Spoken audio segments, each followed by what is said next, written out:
Warahmatullahi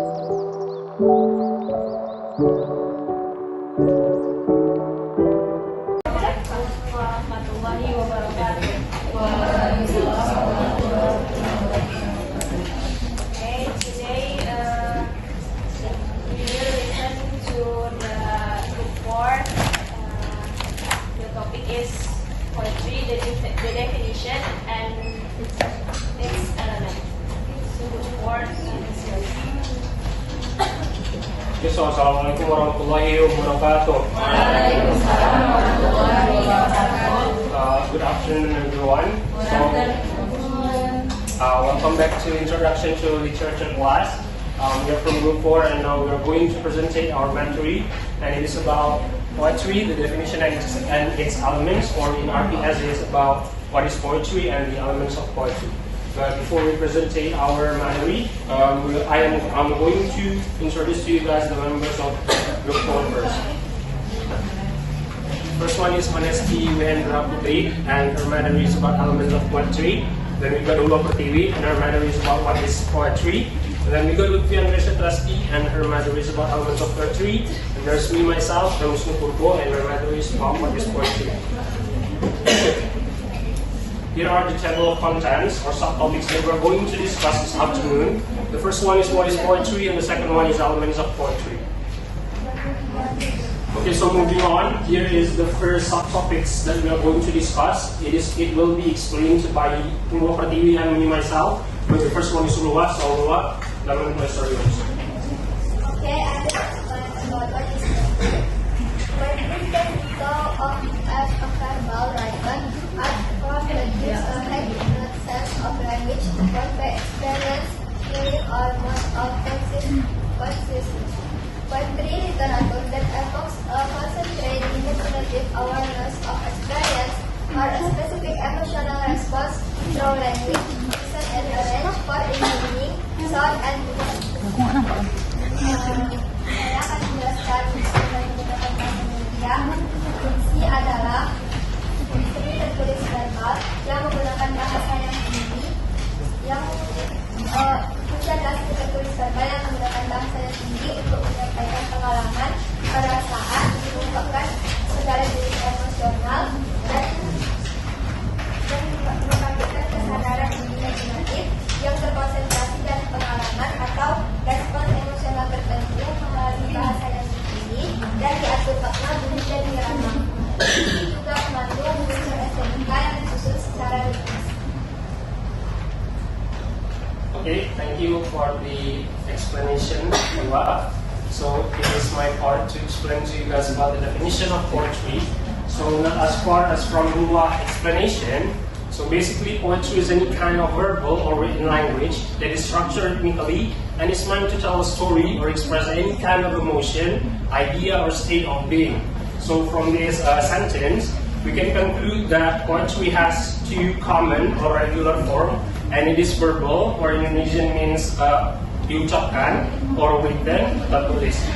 So the function of poetry basically is to tell a story, express any kind of emotion, idea, or even state of being of the poet himself. So poet means penyair in Indonesian.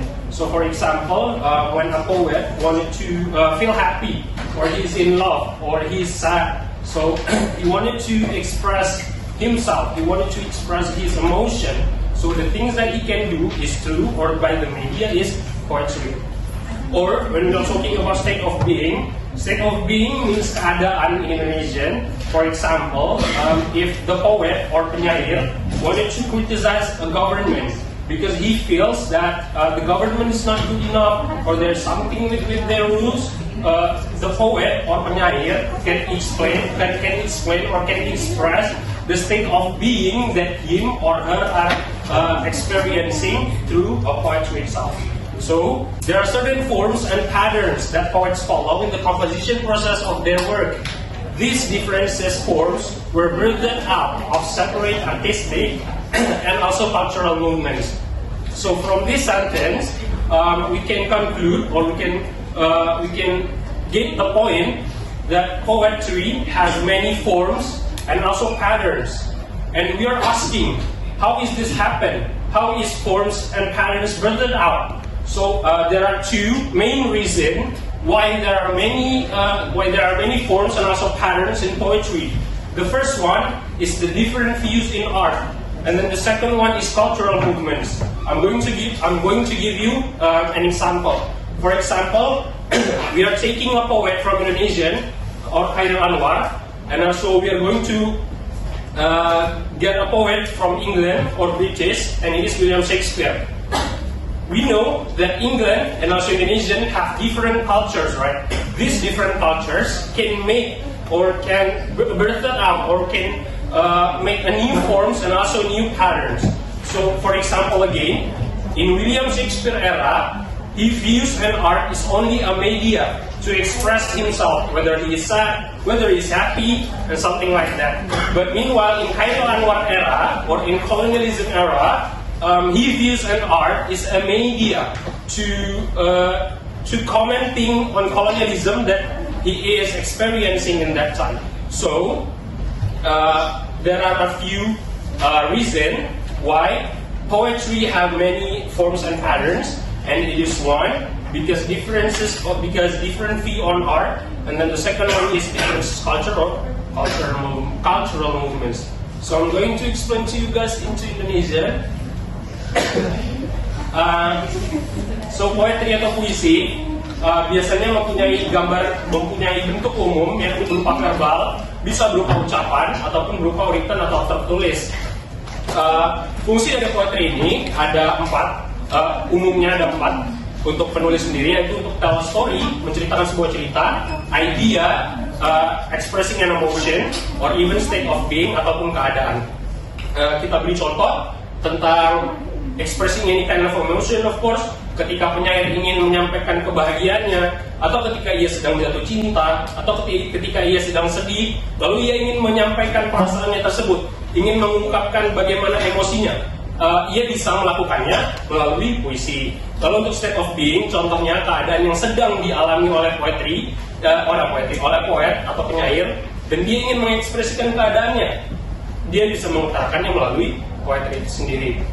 Lalu poetry ini memiliki banyak bentuk dan juga pola-pola. Kita bertanya-tanya nih, kenapa ya bisa tercipta banyak bentuk dan juga pola-pola? Yang nantinya akan dijelaskan lebih lanjut oleh kelompok 5.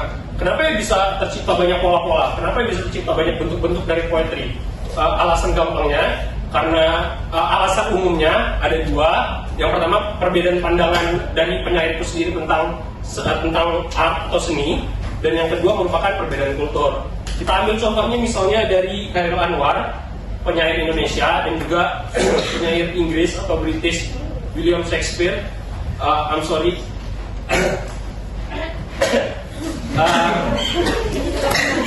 Khairil Anwar, pandangan Khairil Anwar terhadap literatur atau karya sastra merupakan sebuah media untuk menyampaikan pandangannya terhadap kolonialisme atau penjajahan.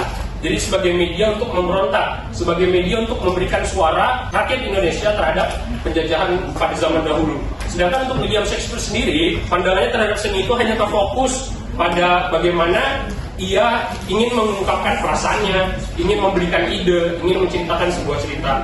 Lalu untuk perbedaan kultur, ya tentu saja kultur dari Indonesia dan Inggris sendiri sudah tentu jauh berbeda. Nah, perbedaan-perbedaan inilah yang bisa menciptakan atau melahirkan banyaknya bentuk-bentuk dan juga pola-pola dari puisi itu sendiri. Perbedaan pola dan juga bentuk ini bukan untuk saling menjatuhkan satu sama lain, namun lebih untuk memperkaya bentuk dari puisi itu sendiri. So I think that's all the explanation of definition of poetry from me and Hulwa. Moving on, we are going to the second subtopic, and it is about the elements of poetry that will be explained by Lutfia and also Honesty. So for Lutfia and Honesty, time and place are yours. Okay, we have explain about the elements of poetry. There are 10 elements. The one is method. Method is rhythmic structure within a poem and is detected by number syllables, and the pattern which in these syllables are implicit. Point 2 is rima. Rima is created when the last one or more syllables meaning spread or word words that what is considered to rima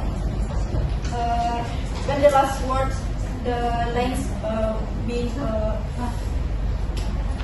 share this relationship. Number 3 is schema. Schema refers to rhyming pattern within a first property. The schema could contain word rima and every line stroke, stanza or a 3 lines or in poets. Point 4 is verse. Verse is the poem always describe the relationship between the rima and method in poem. Number 5, stanza. Stanza is a group lines within the verse of a poem. They often follow similar words and patterns. They are spread from other stanza in poem. It's not used to break out the blank line. Saya akan menjelaskan dalam bahasa Indonesia. Yang pertama adalah method. Method itu adalah struktur rima dalam puisi yang ditentukan oleh jumlah suku kata. Dan dalam rima ini, dalam method ini juga terdapat untuk pola penekanan dan kata tersebut. Nomor 2 yaitu stanza. Stanza itu ketika satu atau lebih suku kata yang berakhiran sama. Nomor 3 itu skema. Skema mengacu pada pola rima dalam sebuah puisi. Skema tersebut dapat berisi kata-kata atau kata-kata yang berima sama di seluruh baitnya. Nomor 4, verse itu adalah cara untuk menggambarkan suatu hubungan antara rima dan meta dalam sebuah puisi. Terakhir adalah stanza. Stanza itu kumpulan baris dalam bait puisi. Mereka saling mengikuti pola dan materi dalam sebuah dan mengandung ideal sebuah itu tidak selalu sama. Mereka diciptakan dari bait yang dalam dan menggunakan jeda dan bersosok. That's all for me. The next point will be explained by Anasti. Okay, number 6, symbolism. Symbolism is when something represents or stands for something else. For example, rose. In symbolism, rose means is love and romance. Number 7 is irony. Irony is the difference between the way something appears and what is actually true. For example, such as satire. For, wow, your writing is so good that I can't read it. Number 8, imagery. Imagery is when author use words that appeal to sense like sight, touch, smell, sound, and taste. Number 9, form. For example, like sequence, free prose, ballad, limerick, sonnet, and ode. Number 10 is onomatopoeia. It's words formed by imitating the sounds they make. For example, sounds ding dong. This word is sounds of the doorbell sounds. Baiklah, saya akan menjelaskan dengan bahasa Indonesia. Nomor 6 adalah simbolisme. Simbolisme bermaksud menjelaskan makna tersembunyi dalam satu kata ataupun satu objek. Contohnya seperti bunga mawar. Bunga mawar dalam simbolisme memiliki makna cerita ataupun romansa. Nomor 7 ialah ironi. Ironi terjadi ketika adanya perbedaan antara apa yang tampak terjadi dan apa yang sebenarnya terjadi. Contohnya seperti sindiran, wah bagus sekali tulisanmu sampai aku tidak bisa membacanya. Nomor 8 ialah perumpamaan. Perumpamaan ialah bentuk deskripsi yang menggunakan kata-kata yang menarik indra pembaca. Contoh perumpamaan yaitu wataknya keras bagaikan batu, yang artinya menggambarkan watak seseorang tersebut sangatlah susah diatur dan keras kepala. Nomor 9 ialah bentuk. Contoh dari bentuk dalam puisi ialah cikwen, sadar bebas, haiku, pantun, jenaka, soneta, dan lain-lain. Nomor 10, onomatopoeia. Onomatopoeia merupakan kombinasi bunyi huruf dalam kata tersebut untuk meniru bunyi alami dari satu objek atau tindakan. Contohnya seperti TikTok yang merupakan bunyi satu sebuah jam, dan kata ding dong yang merupakan suara dari bell ring. That's all for me. I'll return to you. Okay, so thank you guys for tuning in for this presentation. I think that's all explanation about what is poetry, or the definition of poetry and its elements. So I hope you guys got something from our explanation. Thank you very much. Assalamualaikum warahmatullahi wabarakatuh.